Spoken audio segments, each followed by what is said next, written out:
একটি সংখ্যা 7 দ্বারা বিভাজ্য কিনা সেটা যাচাই করার জন্য একটি ম্যাজিক নিয়ম আছে। আজকে আমি তোমাদেরকে সেই নিয়মটি শেখাবো। যেমন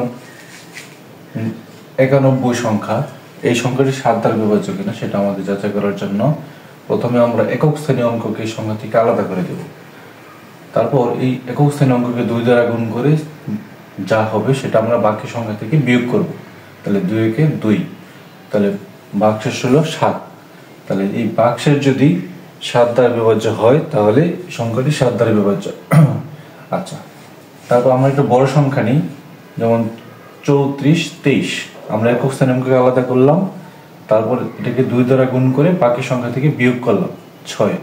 তাহলে 6 আছে 12 হবে, 6 হলে হাতের 1, 1 হাতে 4 হবে, 3 হলে হাতের 3। তাহলে আমরা এখন অনিশ্চিত যে সংখ্যাটি 7 দ্বারা বিভাজ্য কিনা, তাহলে আমরা এই কাজটা আবার রিপিট করব। ঠিক আছে? আচ্ছা, তাহলে 6 দুগুণে 12। তাহলে আমরা এখন বিয়োগ করি, এখানে 1, এখানে 2, তাহলে 21 7 দ্বারা বিভাজ্য, এটা আমরা নিশ্চিত। তাহলে এই সম্পূর্ণ সংখ্যাটা 34, 23 সংখ্যাটি 7 দ্বারা বিভাজ্য। তাহলে আশা করি বুঝতে পেরেছ। ধন্যবাদ।